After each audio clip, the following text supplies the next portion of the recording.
So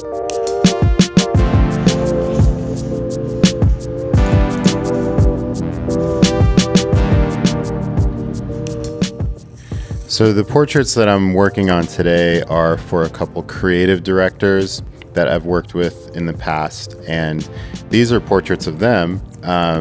We've got Jeremy Cook on the left, Peter Judd on the right, and the portraits are going to be used for their website. They have their own design firm, and these are the portraits that'll go likely next to their biographies, so they function as a little bit of an introduction to each of them.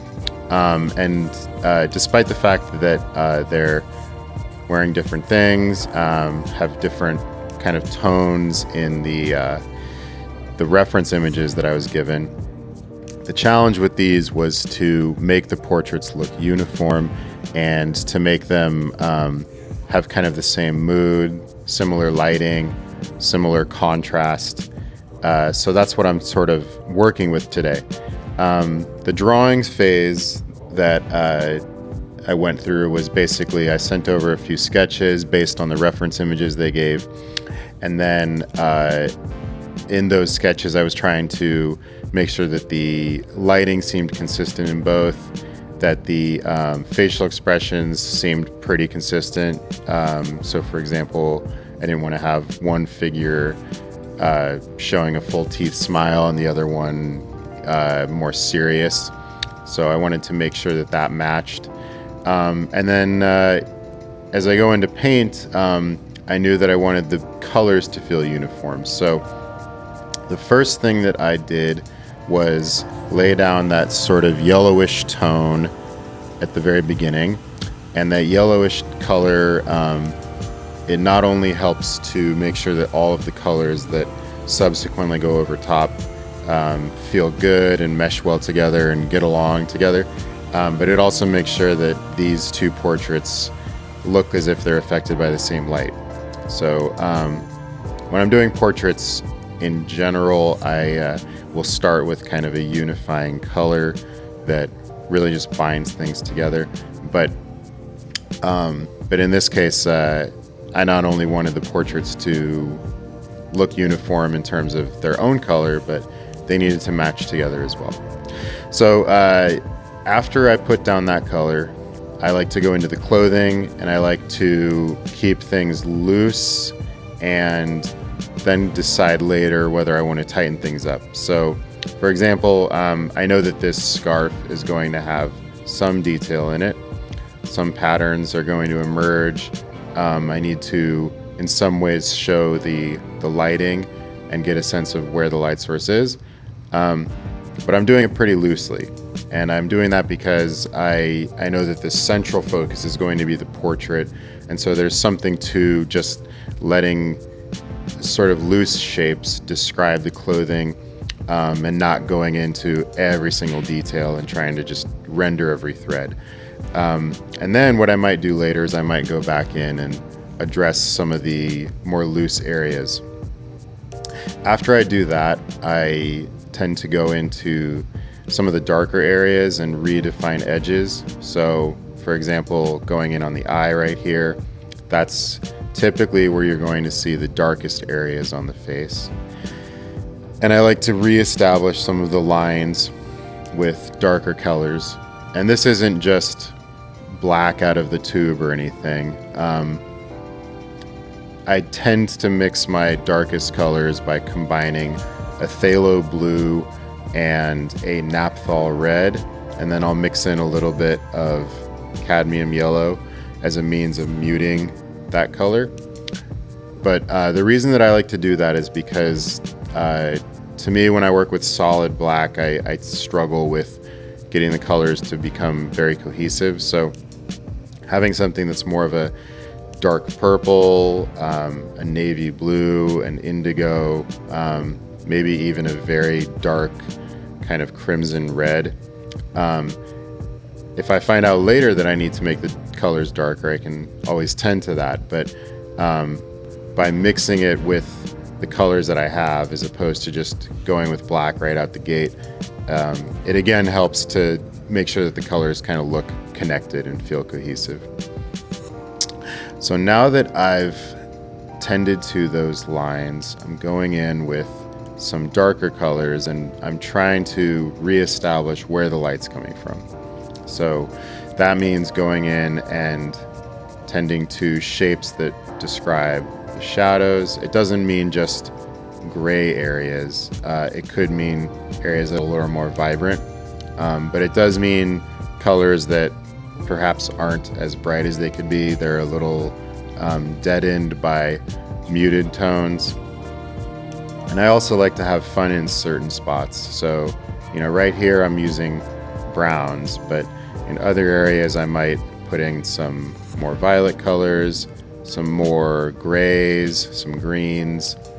And as I lay those colors down, I might decide that it works or it doesn't work. Sometimes it takes a little while for the idea of a color working or not working to truly emerge. So I approach it with a little bit of an understanding that the painting goes through phases. There are phases where painting looks really good and it feels like everything is just meshing well together. And then inevitably there's an area where the painting feels as if it's kind of falling apart. It's awkward, or maybe the brighter colors feel way too bright relative to all of the colors that are already there. And so it's kind of a discomfort that I've expected to feel as I paint, and I've tried to learn to just roll with that discomfort as opposed to panicking. So even though I lay down the colors deliberately, I know that this orange area here or this green area on the inside of the eye, I know that I might need to change them all depending on how the painting looks as I go. The other thing to know with acrylic paint is that acrylic always dries darker than whatever you lay down. So if you lay down a color and it feels bright and you are bothered by it, or if you lay it down and it feels a little too dark or a little dull, just wait till it dries, because you might see that it works or it doesn't work. So it's kind of just preparing for that change to happen, as opposed to just falling in love with or hating whatever's currently down. So at this point, I think there's some areas that are working and some that feel awkward. Putting this kind of pinkish color over top of the yellow feels weird, but I do know that as I'm laying these colors down, that yellow is going to come through, even if it feels like it's not. Sometimes I think, especially when you look at one of these paintings online or on Instagram or something, it seems as if that yellow has just been completely painted over, but in reality, it's there. It's making its presence felt by sort of pushing itself through the paint in certain spots. It's also making its presence felt in the background. So there's a lot of things that make its presence felt. And another way that you can feel it is on the palette, because as I'm mixing colors, every color that I make has to do with that first color that I've laid down. So now I'm going in and making some blue in there, getting some more flesh tone colors in here, and you can kind of compare as you go. So this color feels extremely bright, and it should be bright because it's an area of the face that's going to need more highlights. But there's something about pushing that color around and then comparing it to the white of the page even, and you can see that despite the fact that this color is bright and vibrant, it's not pure white, and it's not as bright as you could possibly get. So those kind of comparisons are something that, again, you kind of realize as you go. But if you panic as you're laying those colors down, then you might actually end up sort of holding yourself off from really discovering something great.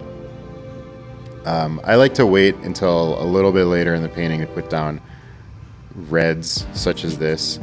And one reason is in general, I I've had a hard time always putting down reds. I don't know why it is, but reds are vibrant, and if you're very strong with red paint, it's kind of a skill that I envy because it doesn't come naturally to me. So I tend to add more yellow to my reds than I need, and then I'll let it dry and see if that works, or if I need to make it even more of a vibrant red. But for example, in the mouth here, you know, I'm gonna need to go over that probably a couple more times just to really make the vibrancy work. Putting some green in on the side of the face here. Hey, where'd that come from? So again, just kind of seeing if it works. Getting some shadow onto the eye. You know, this is a small detail that if you've ever wondered what it is about eyes that maybe makes them look a little more cartoony than you intend, or a little flatter, it's because you need to really treat the eye as if it's an orb. And that means that there's going to be elements of the eyeball that are in shadow because of the spherical shape, or because of the lighting on the brow ridge, or because of the eyelids or the eyelashes. So there's plenty of room for that kind of rendering, as long as you really remember what you're painting, which is a spherical object. So I'm getting close to the end. I know that after I got pretty close to finishing these, I did need to tend to some changes. I needed to make some small adjustments here and there. But at this point, I'm kind of going around with a detail brush and just doing some touch-up work, redefining some edges, going into the hair and making some things specific. And even though I'm using a smaller brush and doing detailed points, I'm using the same color in multiple spots. So the color I'm using in the hair, the color I'm using in the shirt, even right here, those are colors that I have spread all around, and that sort of thing helps to really just unify the piece together. And that's kind of a theme here, isn't it? Just the idea of doing two portraits and working with reference that, you know, they weren't shot at the same photo studio or anything. So my task as the artist in this situation is to make sure that those portraits look similar, feel cohesive, look connected, and also feel unique. They shouldn't feel as if they were just photographs. But now I photograph them after I pin them on the wall, and then we'll see the final product here. So thanks so much for tuning in, and I hope you enjoyed.